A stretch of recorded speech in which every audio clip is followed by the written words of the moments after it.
On raconte qu'ils peuvent manipuler le temps, semer l'illusion ou bouleverser le destin d'un simple regard. Ce ne sont pas des dieux, ce ne sont pas des hommes, ce sont les kitsune, les esprits renards du Japon. Leur masque, reconnaissable entre tous, est bien plus qu'un accessoire. C'est le reflet d'un pouvoir ancien, d'une malice divine, d'un lien profond avec les forces invisibles du monde. À la croisée des mythes shintoïstes, des légendes populaires et de la culture contemporaine, le masque kitsune fascine depuis des siècles. Dans cette vidéo, nous allons explorer son origine, ses formes, ses pouvoirs, et découvrir pourquoi, derrière ce sourire énigmatique, se cache l'un des symboles les plus puissants de tout l'imaginaire japonais. Le kitsune, dans le folklore japonais. Le mot kitsune signifie tout simplement renard en japonais. Mais dans le folklore, ce terme cache bien plus qu'un simple animal rusé. Depuis des siècles, les kitsune sont perçus comme des créatures spirituelles dotées de pouvoirs surnaturels. Capables de prendre forme humaine, souvent celle d'une belle jeune femme ou d'un vieil homme sage, ils peuvent aussi semer la confusion ou accorder leur aide, selon leur humeur. Étroitement liés à la divinité shintoïste Inari, dieu du riz, de la fertilité et de la prospérité, les kitsune sont considérés comme ses messagers. C'est pour cette raison qu'on retrouve souvent leur statue gardant l'entrée des sanctuaires à travers tout le Japon. Selon la légende, chaque kitsune possède une Oshi no Tama, une perle mystique qui renferme son énergie vitale ou son âme. Sous forme humaine, ils la portent en pendentif. Sous leur forme animale, elle est souvent dissimulée dans leur bouche ou attachée à leur queue. Leur talent le plus connu ? La métamorphose. Ils peuvent se transformer à volonté, brouiller les perceptions, créer des illusions ou de faux décors. Le kitsune est un maître du déguisement, mais il trahit souvent sa véritable nature par un détail, une queue mal dissimulée. Parmi les contes les plus célèbres, celui de Dame Tamamo, une femme à la beauté parfaite, proche de l'empereur Toba, qui s'avère être un renard à 9 queues déguisé. Lorsque sa véritable identité est révélée, elle disparaît dans la nuit, laissant derrière elle un palais en ruine et un empereur mourant. Le kitsune est tout cela à la fois. Un guide, un mystificateur, un esprit ancien. Un être qu'on ne peut jamais totalement cerner. Les masques de kitsune, origine et utilisation. Le masque de kitsune, avec ses lignes épurées, ses oreilles dressées et ses motifs rouges et noirs sur fond blanc, est devenu une icône culturelle à part entière.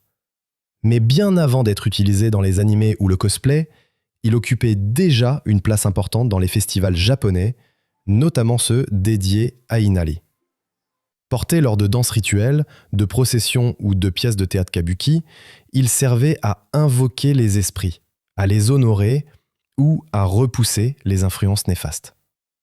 Ce masque n'est pas qu'un déguisement. Il peut être considéré comme une offrande symbolique ou une forme de protection. Certains le déposent même dans les sanctuaires, espérant attirer chance, prospérité ou un clin d'œil bienveillant des kitsune eux-mêmes. Aujourd'hui, on en trouve de toutes sortes. Masques artisanaux, peints à la main, versions stylisées modernes ou créations inspirées de personnages de manga. Mais derrière chaque variation se cache toujours la même essence, celle d'un esprit ancien, respecté et parfois redouté. Envie d'incarner l'esprit du kitsune entre mystère, élégance et symbolisme ancestral ? Découvrez notre collection de masques kitsune sur masquesjaponais.com. Des modèles stylisés, inspirés du folklore japonais, pour ceux qui veulent porter plus qu'un simple masque, un véritable fragment de culture. Le lien est juste en dessous, dans la description. Les 13 types de kitsune et leurs pouvoirs. Les kitsune ne sont pas tous identiques. Dans le folklore japonais, il en existe 13 types principaux, chacun lié à un élément, un pouvoir, une personnalité et un rôle symbolique bien précis. On dit qu'au fil du temps, ces renards spirituels évoluent, acquièrent de nouvelles queues et montent en puissance jusqu'à atteindre leur forme ultime. Commençons avec le Tenko, le renard céleste. C'est le plus puissant de tous. Il n'apparaît qu'après 1000 ans d'existence. Entouré d'une lumière divine, il possède 9 queues blanches ou dorées et incarne l'illumination, l'omniscience et l'ascension spirituelle. Vient ensuite le Kukan, maître de l'espace, de l'illusion et de la transformation. Malicieux mais souvent bienveillant, il est capable de manipuler la perception humaine et de créer des environnements entiers à partir d'un simple mirage. Le Kaz est le renard du vent. Rapide, insaisissable, il est porteur de chance et traverse les paysages comme une brise invisible. On le reconnaît à ses motifs changeants et ses couleurs vives. Le seishin, quant à lui, est un kitsune au pouvoir psychique. Il prend souvent forme humaine pour négocier avec les humains ou leur accorder un souhait. Mais attention, il n'exauce que ceux qui sont purs d'intention. Le Chikyu, lié à la terre, maîtrise les séismes, les catastrophes et le feu de renard. Malgré son apparence banale, il est redouté pour sa capacité à provoquer des bouleversements majeurs. Le Kawa, renard des rivières, est un compagnon imprévisible, toujours en mouvement. Il manque souvent de manières, mais il reste loyal envers ceux qui gagnent sa confiance. Puis vient le Umi, le renard de la mer. Associé à la créativité et aux émotions profondes, il agit comme un guide ou un guérisseur. C'est un kitsune discret, souvent invoqué par les artistes et les rêveurs. Le Yama, renard des montagnes, est farouche, parfois effrayant. Il teste la vigilance des voyageurs égarés et enseigne à ses victimes les leçons de l'autonomie. Le Mori, renard des forêts, vit au cœur des zones naturelles préservées. Ou impuissants en apparence, ces kitsune savent pourtant manipuler subtilement le destin des humains, parfois pour les guider, parfois pour les piéger. Le Sanda, associé au tonnerre, est un messager céleste. Il peut accorder un vœu à celui qui le croise, mais il faut se méfier. Dans les rêves, il peut annoncer la malchance. Le Jikan, renard du temps, possède une horloge en guise de tête. Il lit dans les pensées, voit le passé et altère l'avenir. Certains disent qu'il est à l'origine de tous les paradoxes. Le Hongaku, enfin, est le renard de la musique. Sa queue dorée lui permet de créer des mélodies surnaturelles. Il charme, console ou ensorcelle selon les besoins du moment. Et parmi tous ces esprits renards, un seul domine le ciel. Un seul a atteint la 9e queue, la forme divine.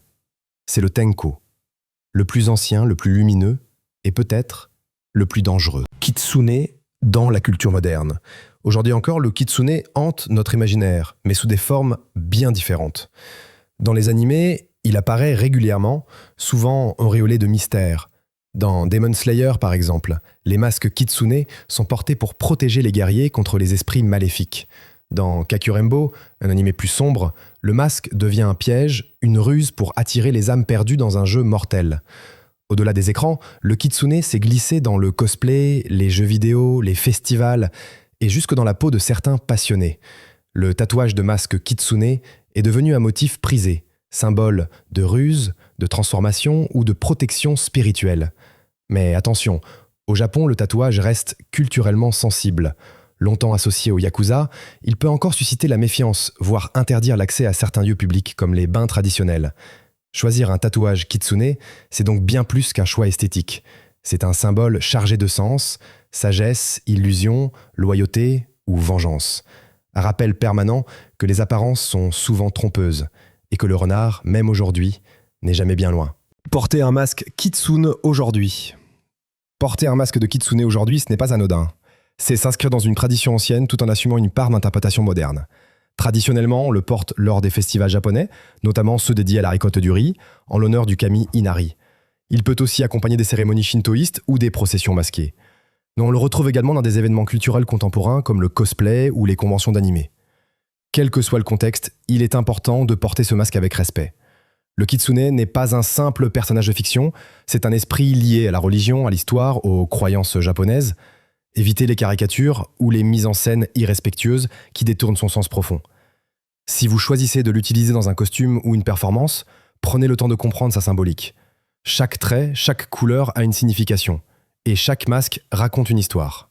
Mais si vous souhaitez aller plus loin, pourquoi ne pas créer le vôtre ? C'est ce que nous allons voir maintenant. Créer ou acheter un masque kitsune. Créer son propre masque de kitsune, c'est bien plus qu'un projet artistique. C'est un acte de connexion avec une tradition millénaire. Il suffit d'un masque blanc comme base, de peintures vives, rouges, noires, parfois dorées, et de quelques motifs traditionnels soigneusement choisis. Chaque ligne, chaque courbe peut refléter un aspect du renard, sa ruse, sa puissance ou sa sagesse. Mais si vous préférez un objet chargé d'authenticité, sachez qu'il existe de nombreux artisans japonais qui perpétuent cet art.